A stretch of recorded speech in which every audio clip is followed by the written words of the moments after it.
can you please tell us a little bit about the film's premise? Yeah, so Bad Times at the El Royale is basically a crime thriller that takes place on one night in 1969. A bunch of strangers check into a hotel, and things start to go bad from there. Fantastic. It's fair to say that nobody is really what they seem, are they? Yeah, I really love characters that are complicated and reveal themselves as the story goes, and so I set out to make every character in this movie complicated and complex. I keep both the characters around them and the audience guessing as to their intents throughout the movie. Fantastic. Can you please tell us a little bit about the El Royale? So the El Royale is a bi-state establishment. Half the hotel is in California, half the hotel is in Nevada. There's different rules depending on which side of the hotel you're in. You can gamble in Nevada, for instance. You can drink alcohol in California. And we sort of play with the differences between the states and where you want to be at different times. And it was very much inspired by my love of hotels and crazy concepts for hotels. Have you ever stayed in a similar kind of resort? I've never stayed in a bi-state or in New Mexico. You could technically have a quad-state establishment because there's the Four Corners where you could be in Four Corners at the same time. Free idea if anyone's listening. Yeah. Start a hotel there. But yeah, no, I never have, but I've always wanted to, and that's sort of where this movie comes from. It's a bit of wish fulfillment for me of wanting to give myself this hotel. Fantastic. What made you want to tell this story? That's a great question. I don't know what made me want to tell the story. I just knew that I had to tell the story. Stories tend to haunt me. If I can't stop thinking about them, I find that to be a good sign. It's not till years later that I know what it was. I just know what speaks to me. I'll give you an example. I didn't know why The Martian, why I had to write that screenplay. I just knew I couldn't stop thinking about it. And it wasn't until a couple years of distance that I said, oh, it's because I'm a father. And now I need to start talking about what the important lessons of the world are. I want to start writing about that, about how it's important that all lives are precious and beautiful.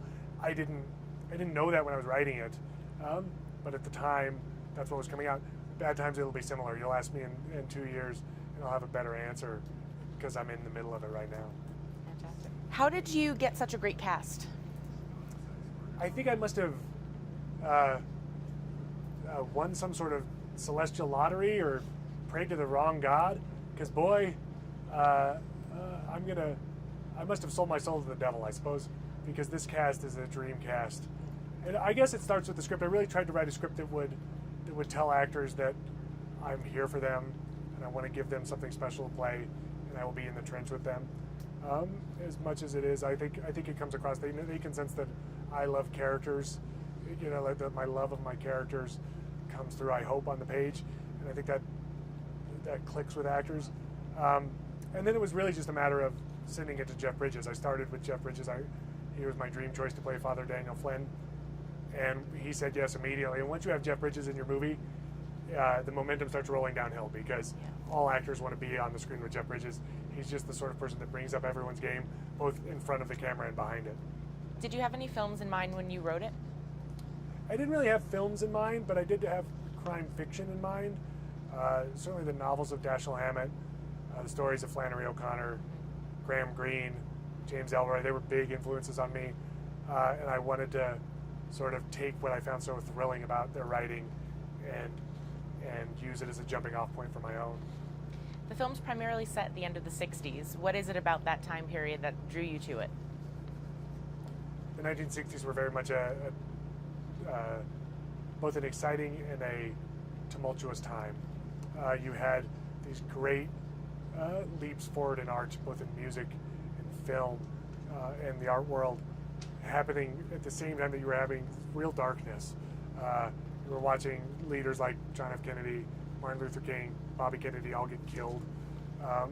You were seeing sort of what that did to a culture, to have people they believed in ripped away from them, and then Richard Nixon took over at the end of '68, and it sort of set a new tone for what would happen. And this all happened so fast, so it was very much a time of turmoil, but also a time of great art.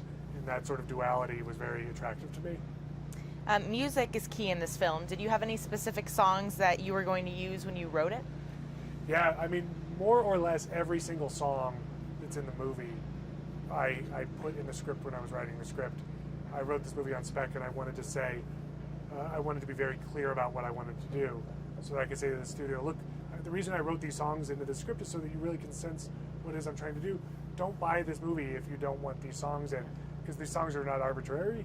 Yeah. These songs are very much a character of the film, and I wanted the studio to understand how important that was to me, and they did. We have not. I don't think we've changed a single song. It's very much what we wanted. Amazing. How much did the film evolve or change from the writing to when you actually put it into production? It didn't really change from the writing before production, but once you get into production, that's when the film evolves. That's when you start hiring extraordinary artists, like my production designer, Martin Wist, or my director of photography, Seamus McGarvey, my costume designer, Danny Glicker. All of them just brought so much genius to their departments, and the movie just starts to grow and it becomes its own thing. And then the actors show up and they bring their own spirits and souls to the film, and then that becomes its own thing. And every day you're surprised by new and inspired by all these new ideas. It's what makes filmmaking so much fun. Absolutely. And finally, without giving too much away, what would you say this film is about? I would say Bad Times at the El Royale is fundamentally about redemption and what that means. And I don't want to say a whole lot more than that.